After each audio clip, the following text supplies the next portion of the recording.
Hey there, welcome to the Healthy Church Staff Podcast. My name is Todd Rhoades. I'm one of the co-founders over at chemistrystaffing.com, and thank you so much for joining us today. We're in the middle, smack dab middle.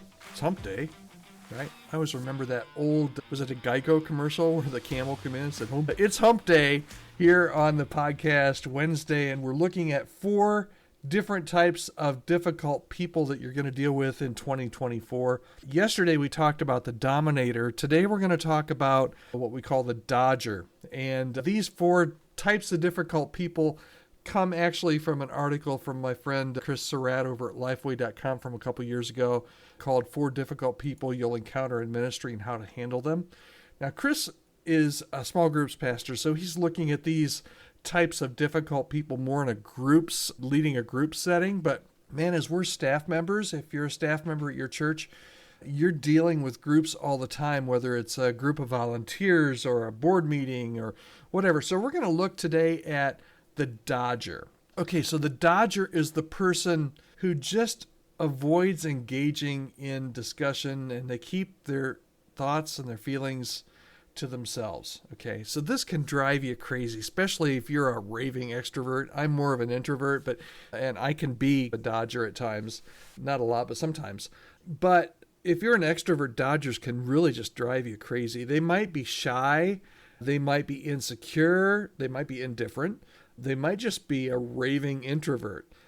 But sometimes they also can miss out on the benefits and blessings of being part of the community. So it's your job as a leader to work with the dodger and to try and help them to feel safe, to feel included, and to make them feel like they are valuable to the group, and it's good to have them contribute. Okay, so how can you as a staff member handle the dodgers that you're going to encounter in a way that's gentle and encouraging and helpful to them and effective? First of all, get to know them. Don't force them to talk. Give them opportunities to share, but don't force them to. Some people just need a little bit more time and space. Maybe it's their personality. Maybe they've been bruised in the past and just want to take their time. Just respect their pace, respect their personality. Don't put them on the spot. Don't pressure them. Don't embarrass them. But I've been in groups where where dodgers are embarrassed and guilted into sharing. Don't do that. But I think the key here is really with the dodgers is to try and get to know them. And that, not just in a group setting, but one-on-one. A lot of times dodgers are quiet in a group setting. I know I am. I sit in groups sometimes and look at, maybe yesterday we talked about dominators, people that dominate the conversation, and I am not that person. I'm more of a dodger than a dominator. I will talk and I will speak up, but only when I feel like I've got something valuable to the conversation. Deal with the dodgers in both group settings and personal settings.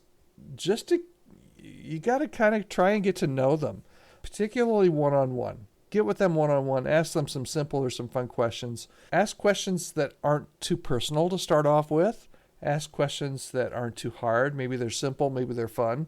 Maybe you can ask them about their hobbies or their interests or their favorites or maybe their opinions, those kind of things.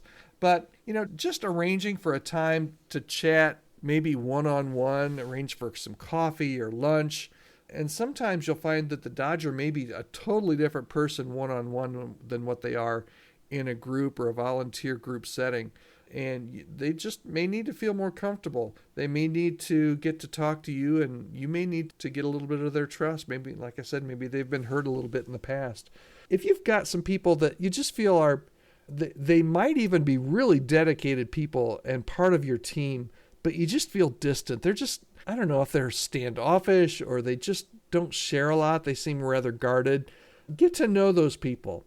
Try to arrange, maybe you've got somebody in mind, arrange a coffee date or time to take them out to lunch. Just to let them know that you care about them and that you want to get to know them better. Reinforce for them that, hey, you are a valuable part of this community and this church and our team here. Use the opportunity to encourage them to, hey, you've got some valuable input. Be sure you feel free to share that from time to time with other members of the group. Dodgers, are they difficult? Yeah, they can be. Maybe, as I said, as an extroverted leader, you might find them more annoying than difficult. but it really comes down to how well do you know them.